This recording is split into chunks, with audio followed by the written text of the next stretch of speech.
Vivekananda Educational Institutions is a gateway to quality higher education. Admissions open now. Tirchangodu Namakkal district and Sangagiri Salem district. திருப்பங்கள் நிறைந்த அரசியல் களம். அடுத்தடுத்த பரபரப்புகள். என்ன நடக்கப் போகிறது அடுத்து? தீர்மா குழப்பம்?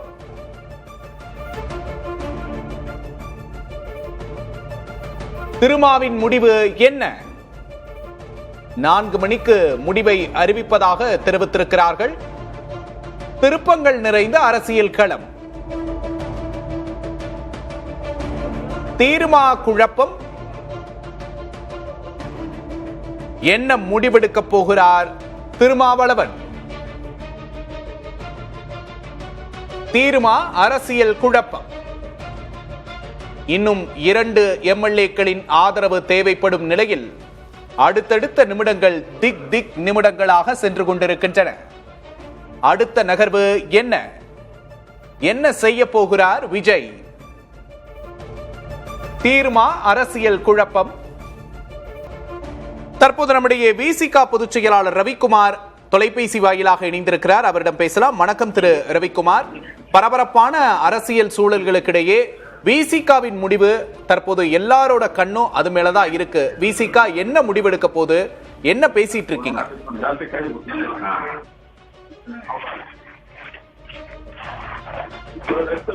விசிகாவின் பொதுச் செயலாளர் ரவிக்குமார் நம்முடைய இணைந்திருக்கிறார். அவரிடம் பேசலாம். வணக்கம் திரு ரவிக்குமார். பரபரப்பான அரசியல் சூழல்களுக்கு இடையில எல்லா கண்களும் விசிகாவின் மேலதான் இருக்கு.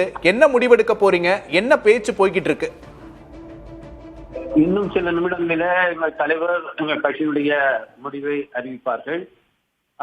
அதற்கான ஆலோசனைகள் எங்கள் கட்சியினுடைய மூத்த நிர்வாகிகளோடு மேற்கொள்ளப்பட்டது. தேர்ந்தெடுக்கப்பட்ட சட்டமன்ற உறுப்பினரோடும் எங்கள் தலைவர் கலந்து ஆலோசித்தார்கள். அதன் அடிப்படையிலே இந்த முடிவை இன்னும் சில நிமிடங்களில் எடுக்க இருக்கிறார்கள். ஒரு சிறு விளக்கத்தை நான் அளிக்க விரும்புகிறேன். விடுதலை சிறுத்தைகள் கட்சியை பொறுத்த அளவிலே அது மதசார்பற்ற முற்போக்கு கூட்டணியில அங்கம் வகித்து இந்த தேர்தலை சந்தித்தது.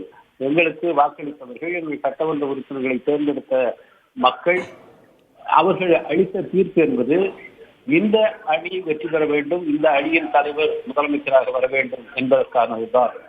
ஆனால் அதற்கான எண்ணிக்கை இந்த அணிக்கு கிடைக்கவில்லை.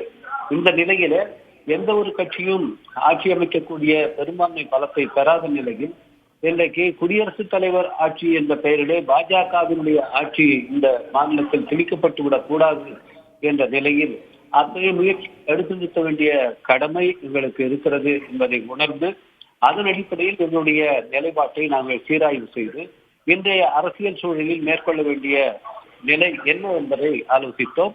அதன் அடிப்படையில் இடதுசாரி கட்சிகளோடு இணைந்து இந்த நிலைப்பாட்டை மேற்கொள்வது என்று தீர்மானித்தோம். அந்த அடிப்படையில் நேற்று மாலை 4 மணிக்கு தான் இடதுசாரி கட்சிகள் தங்களுடைய நிலைப்பாட்டை தெரிவித்தார்கள். அதன் பிறகு இணைய வழியிலேயே எங்களுடைய உயர்நிலைக்குழு கூட்டத்தை கூட்டி நேற்று இரவு 8 மணி வரை அந்த கூட்டம் நடைபெற்றது. அதிலே பல்வேறு எங்களுடைய நிர்வாகிகளும் கருத்துக்களை தெரிவித்தார்கள். அந்த கருத்துக்களின் அடிப்படையில ஒரு முடிவை எடுக்க வேண்டிய அதிகாரத்தை எங்கள் தலைவருக்கு அந்த உயர்நிலைக்குழு வழங்கியது. அதன் அடிப்படையில மேலும் நிர்வாகிகளோடு பேசி, சட்டமன்ற உறுப்பினர்களோடும் பேசி, அவர் குறிப்பாக என்னுடைய சட்டமன்ற உறுப்பினர் வன்னியரசு அவர்கள் விருதுநகர் சென்றிருந்தார். அவரை வரவழைத்து உடனடியாக இன்று காலையில் 1 மணிக்கு மேல்தான் அவர் வந்து சேர்ந்தார். அவரோடும் கலந்து பேசி இப்பொழுது தன்னுடைய முடிவை எங்கள் தலைவர் அறிவிக்க இருக்கின்றார்கள். இதன் இடையில ஊடகங்களில் விடுதலை சிறுத்தைகள் கட்சி பல பதவிகளை கோருவதாகவும், அது பல அதிகாரிகளை நியமிக்க வேண்டும், தங்களுக்கு வேண்டிய அதிகாரிகளை நியமிக்க வேண்டும் என்று கோருவதாகவும் பலவாறாக உண்மைக்கு மாறான செய்திகள் பரவி கொண்டிருக்கின்றன. அந்த செய்திகளிலே பல எங்களுடைய நன்மதிப்பை கெடுப்பதாக இருக்கின்றன. அந்த விதத்திலே தான் அதற்கு விளக்கம் சொல்ல வேண்டிய கடமை எங்களுக்கு ஏற்பட்டது. விடுதலை சிறுத்தைகள் கட்சியை பொறுத்தளவிலே தமிழ்நாட்டிலே கருத்தியல் அடிப்படையில் உறுதியாக செயல்படக்கூடிய கட்சிகளில் விடுதலை சிறுத்தைகள் கட்சி ஒன்று என்பதை எங்கள் மீது நன்மதிப்பு கொண்டவர்கள் நன்றாக உணர்வார்கள். அந்த அடிப்படையிலே தான் இந்த சூழலையும் நாங்கள் மதிப்பிட்டு எங்கள் முடிவை மேற்கொண்டிருக்கிறோம். அந்த முடிவு எங்கள் தலைவர் அவர்களால் இன்னும் சில நிமிடங்களிலே அறிவிக்கப்பட்டிருக்கிறது. குடியரசுத் தலைவர் ஆட்சி அமைந்துவிடக் கூடாது அப்படின்னு சொல்றீங்க. சோ தட் ஆட்சி அமைப்பதற்கு ஆதரவான ஒரு பாசிட்டிவான நிலைப்பாடை எடுக்க போறீங்கன்னு புரிஞ்சுக்கலாமா? இன்னும் சில நிமிடங்களிலே எங்கள் தலைவர் அவர்களே அந்த அறிவிப்பை மேற்கொள்வார், அதை வெளியிடுவார். அதுவரை கொஞ்சம் பொறுத்துக் கொள்ளுங்கள் என்று நான் உங்களை அழிவோடு கேட்டுக்கொள்கின்றேன். தாவேகாவுக்கு ஆதரவு கொடுத்துட்டீங்க அப்படின்னு ஒரு சில தகவல்கள் வெளிவருது, இதை எப்படி பாக்குறீங்க? தகவல்கள் எல்லாமே ஓவர் ரீடிங்காகவும் அவர்கள் தங்களுடைய விருப்பங்களை தெரிவிப்பதாகவும் இருக்கின்றன. எங்கள் தலைவர் முறையான அறிவிப்பை இன்னும் சில நிமிடங்களிலே வெளியிடுவார். ஆதவர்ஜுனா இந்த ஆதரவு கடிதத்தை வாங்குவதற்காக வந்திருக்கிறார் அப்படின்னு ஒரு தகவல் இருக்கு. கூடவே தாவேகா தொண்டர்கள் நிறைய பேரை விசிக அலுவலகத்துல பார்க்க முடியுது. ஒரு பாசிட்டிவ் சைன் எடுத்துக்கலாமா? இது நீங்கள் எப்படி வேண்டுமானாலும் புரிந்து கொள்ளலாம். அது உங்கள் ஊடக சுதந்திரத்தின் பொறுத்தது. இன்னொரு பக்கம் குதிரை பேரம் நடக்கிறதாவும் ஒரு குற்றச்சாட்டு இருக்கு. இதை எப்படி பாக்குறீங்க? இதுக்கு உங்களோட பதில் என்ன? இது போன்ற ஒரு குற்றச்சாட்டை அமமுக தலைவர் திரு டிடிவி தினகரன் அவர்கள் முன்வைத்திருக்கின்றார். அது தொடர்பாக ஆளுநரிடத்திலும் அவர் புகார் அளித்திருக்கிறார் என்ற செய்தியை ஊடகங்களை பார்த்தோம்.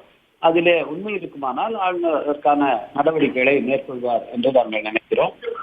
இது தொடர்பாக வேறு விரிவான கருத்து எதையும் இந்த நிலையிலே சொல்ல முடியாது. பதவி விசிகாவின் நோக்கம் அல்ல அப்படின்னா இடதுசாரிகள் மாதிரி நிபந்தனையற்ற ஆதரவு கொடுக்க போறீங்களா?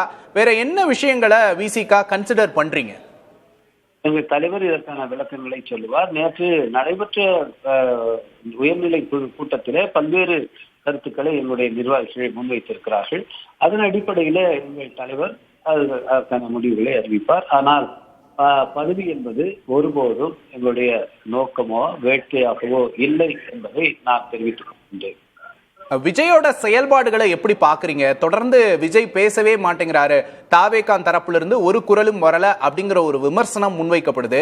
கூட்டணிக்கான அணுகுமுறையில, ஆதரவு கேட்கிற அணுகுமுறையில விஜயோட செயல்பாட விசிகா எப்படி மதிப்பிடுறீங்க?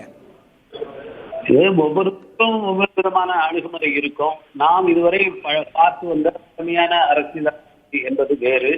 இன்றைக்கு தாவேகாவுடைய வெற்றியே இதுவரை இருந்த வழமையான அணுகுமுறைக்கு மாறுபட்டதாகத்தான் இருக்கிறது. அதை புரிந்து கொள்வதற்கே நாம் இன்னும் முற்படவில்லை. எனவே அவர்களுடைய அந்த ஆதரவு தளம் எப்படி உருவானது, அது எப்படி பறக்கிறது, அதனுடைய பின்புலம் என்ன, அதனுடைய உளவியல் அரசியல் என்ன என்பதையெல்லாம் புரிந்து கொள்ளும் போதுதான் அவர்களுடைய தலைவர்களின் நிலைப்பாடுகளையும் அவர்களுடைய அணுகுமுறை கூட நாம் புரிந்து கொள்ளலாம். அதை நம்முடைய நிலைப்பாட்டிலிருந்து விமர்சனமாக பார்க்கிற ஒன்று ஒரு தலைமுறை இடைவெளியை சொல்வதாக கூட இருக்கலாம். நாம் வழக்கமாக அவர் ஏன் சால்வை அணிவிக்கவில்லை, ஏன் பூச்செண்டு கொடுக்கவில்லை என்பது போன்ற கேள்விகளை எழுப்புவது பொருத்தமற்றது என்று நான் கருதுகிறேன். சரி, நன்றி திரு Ravikumar. Vivekananda Educational Institutions is a gateway to quality higher education. Admissions open now. Tirchangodu Namakkal district and Sangagiri Salem district.